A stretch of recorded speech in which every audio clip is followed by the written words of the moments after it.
Is Grayscale or Genesis the next one to fall in this crypto winter? And should governments out there be forcing people to use CBDCs?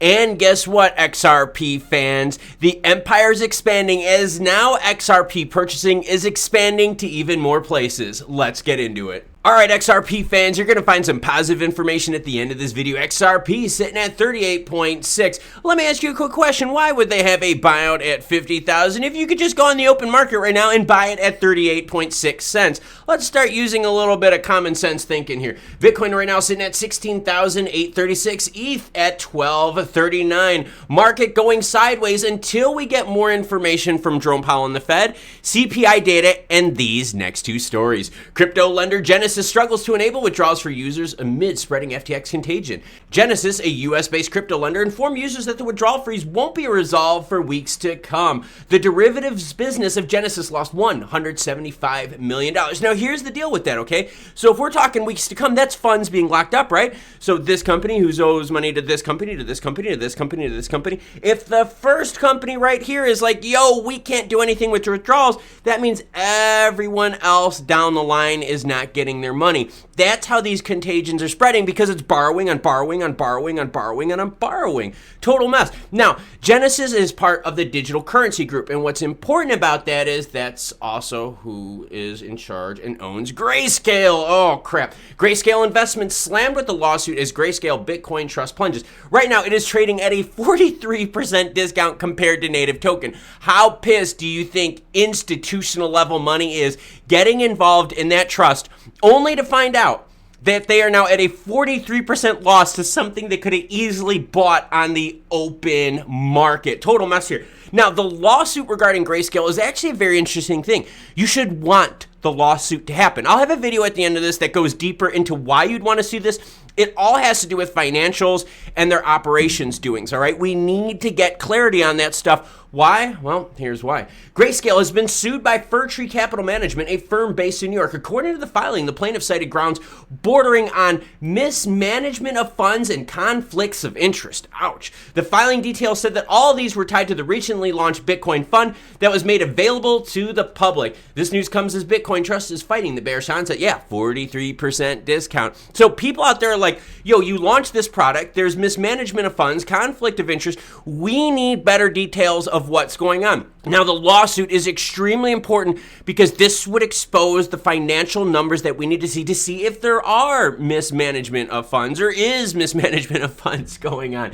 Super important to see. Like I said, I'll have a video linked at the end of this that actually shows you why we need to get further financial information on these companies so we can decide if they are good or not. All right, now onto the CBDC thing, and I need your opinion on this, all right? Nigeria limits ATM withdrawals to $225 weekly in a bid to boost CBDC adoption. Central Bank of Nigeria issued a directive according to which locals can withdraw a maximum of $225 from ATMs a week. Not only are they limiting the amount of cash, there's also heavy service fees to encourage you not to do that. The institution went further in its mission, limiting cash withdrawals to $45 a day and $225 a week from ATMs. Individuals will be slammed with a 5% service fee, while businesses will get their asses taxed with 10% if they exceed that amount. So the Nigerian government out there is like, yo, we've got CBDCs and we got fiat. What we're going to do, we're going to disincentivize you to use fiat and use CBDCs by fining you and imposing limits. Is this the right way to be doing this?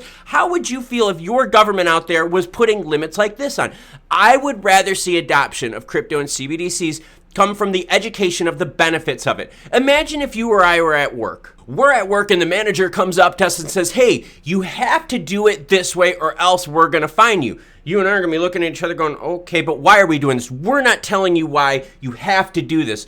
No, instead, what that manager should do should be like, you know what? We should do things like this because of reason A, B, C, and D. You'll get more buy-in from people. You'll get people who want to do it. How many of you out there push back harder when you're told and forced to do something rather than educated on the reasons why you should be doing it? See, that's my big thing with this. It's not as bad as China's CBDC rollout program, but with what they're doing in Nigeria here, forcing limits on cash and high penalties, I don't know if that's the right way. So like I said, let me know in the comments below, how do you feel about being forced to do something? All right, XRP fans, here's your good news for the day. XRP will become available for purchase by fiat in the UK and France. The details are here. The ability to buy and sell XRP for fiat currencies will soon be available in France and UK. This was announced by the official Twitter account of the Zum wallet, which is implementing on and off-ramp solutions in XRP-built apps. Such functionality has recently become available to users in Netherlands. Here's their Twitter announcement, because as always, any article you see in this video will be linked in the description below.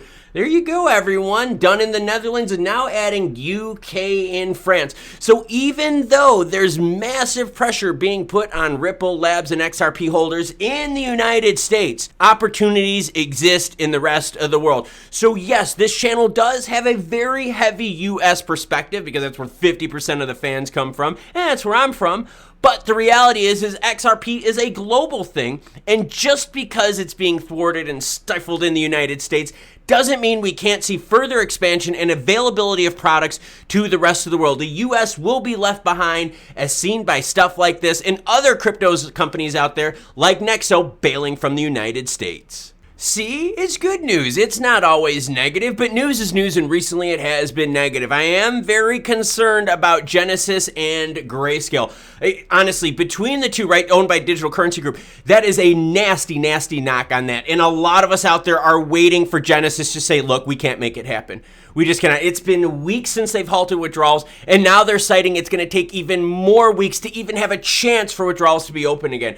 I think Genesis are done. They're just doing a slow drain at this point. Now, the expansion of XRP into other places is a great thing to see, because remember, stifled, smothered by the United States doesn't mean that we can't expand further in the globe. So XRP Ripple Labs fans, be excited about that. Now, earlier I said that the lawsuit with Grayscale is actually a good thing, and I know it probably pissed a few of you crypto bros off, but watch this video to see why getting more information on the financials and the doings of a company actually matter.